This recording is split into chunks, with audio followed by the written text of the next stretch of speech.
This is Father Andrew Ritchie, and you're listening to Catholic Inspiration, a podcast from my website at studyprayserve.com. These homilies, presentations, and retreats are part of my ministry as a Catholic priest for the Diocese of Superior. And now I invite you to open your hearts to some Catholic inspiration. Who is my neighbor? Now that's the question that's going to make this parable of the Good Samaritan happen. That's the context. It starts with this one question: who's my neighbor? Let's put a little context here. So this scholar of the law, read that as somebody who knows those first books of the Old Testament backwards and forwards, says, okay, what's the greatest commandment? Scholars asking Jesus. So when Jesus flips the question, oh wait, you read the law, what do you think? This scholar is quoting two things. He's quoting from Deuteronomy chapter 6, and he's quoting Leviticus chapter 19. The Deuteronomy, that's the, you shall love the Lord your God with all your heart, with all your being, with all your strength, with all your mind. That's Deuteronomy chapter 6. But then he cites this Leviticus chapter 19, verse 18. Love your neighbor as yourself. So the scholar takes two parts of the law from two different books of the Bible, pushes them together. Basically, love God, love your neighbor. And Jesus says, you got it right. Do this. But the scholar's going to push it. That's where the question, who's my neighbor? Now understand, in Leviticus, in the Old Testament, my neighbor is someone who belongs to my family. Someone who belongs to my tribe. Someone in my hometown community. My neighbor are people I'm either directly related to or in that group that I hang out with. It isn't my enemies. It isn't people who look different from me. So the neighbor here, this notion that, and by the way, just loving members of your family can be tough enough. But we're pushing this. The scholar's going to say, no, wait. I want to know the boundary. Does it go to my first cousin, or do I have to love my third cousins? Is it the people just in the neighborhood block, or does it have to be the whole town? How far out does this go? Who is my neighbor? Jesus, you tell me, where's the line of the people I got to love, so I don't have to worry about the rest? Welcome to the parable of the Good Samaritan. Because get this, I've walked this road. Friends, I read this passage and I am right back to my seminary days when I was studying in the Holy Land. And I have walked that path that led from Jerusalem down to Jericho. Jerusalem is several hundred feet above sea level. Jericho is actually just a little bit below sea level. So you're walking downhill, thank goodness. But I did part of this, and as I was walking the path with a whole bunch of us taking a class, you really understand how you could get mugged and robbed on this path, because it's following the contour of the hill country. So you can go around a corner and go into a blind spot where maybe somebody's up above you. They can see you coming, you can't. And you can be ambushed real easily.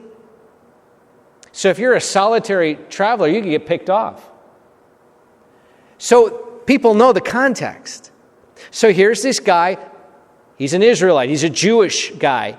And he's getting mugged, robbed, beaten, and left half dead. Okay. The first two people who come along are part of the family of faith. You got a priest and a Levite. They know the law. They know you're supposed to love your neighbor. And they're not doing it. So then along comes this third guy, a Samaritan.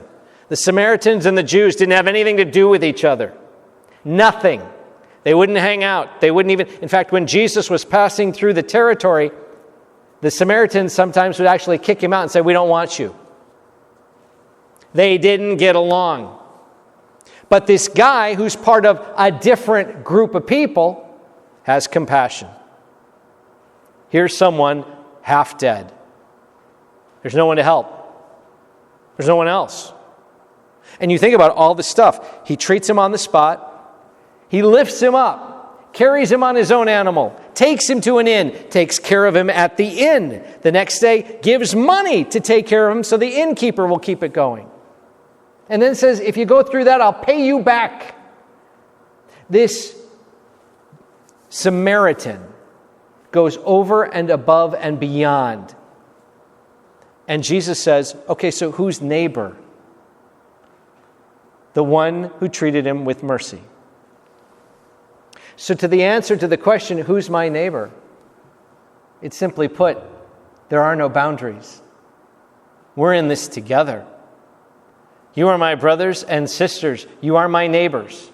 And friends and enemies, we are children of the Most High God, called to have compassion on one another. This parable of the Good Samaritan is meant to recognize how we help reach out to others. Because guess what? Every soul made in God's image and likeness. And Jesus came that we might have life. And so to follow his example, then we are life-giving to others, even if they don't look like us, even if they're not part of the family.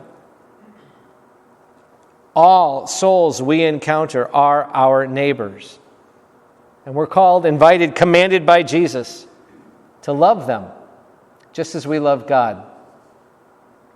I am not going to stand up here and say this is easy. I'm not even going to pretend that this is easy. You want to get pushed out of your comfort zone real fast? Start loving folks who come at life from a different perspective. Start loving folks who push every button we've got and sometimes make our life a living hell. Try to love the people who we try, like that priest and Levite, want to go the other way. That's the kind of love that God is calling from us. Now, folks, if we recognize and understand that this is hard, then we can say, okay, Lord, I'm going to do my best, but there will be days when there is no gas in the tank, and I don't know if I'm going to be able to carry this commandment out. And friends, that's when we get down on our knees and ask the Lord that his love is in our hearts to carry out the command. That when we encounter situations where it's really a challenge to love others, to have compassion and mercy for others, that's where we say, Lord, help me here. Lord, I can't do this alone. And the Lord would not command this if he wouldn't also give us the grace to carry it out. Simply put today, how can we be a good Samaritan? What are the situations in our families, in our communities? What are the situations where we know we're called to love and it's just hard? Today is a good day then to pray for grace and strength from heaven to help us carry out this great, great commandment to inherit eternal life. To love the Lord our God with all our heart, with all our being, with all our strength, with all our mind, and to love our neighbor as ourself. God bless you all. This is Father Andrew, and I hope that this podcast inspires your faith. Now, if you found it helpful, please share it with a friend. And you can help me by going to your podcast engine and leaving me a rating and a review. I remember all of my listeners in my daily prayers, and I ask that you keep me in your prayers as well. God bless you, my friends.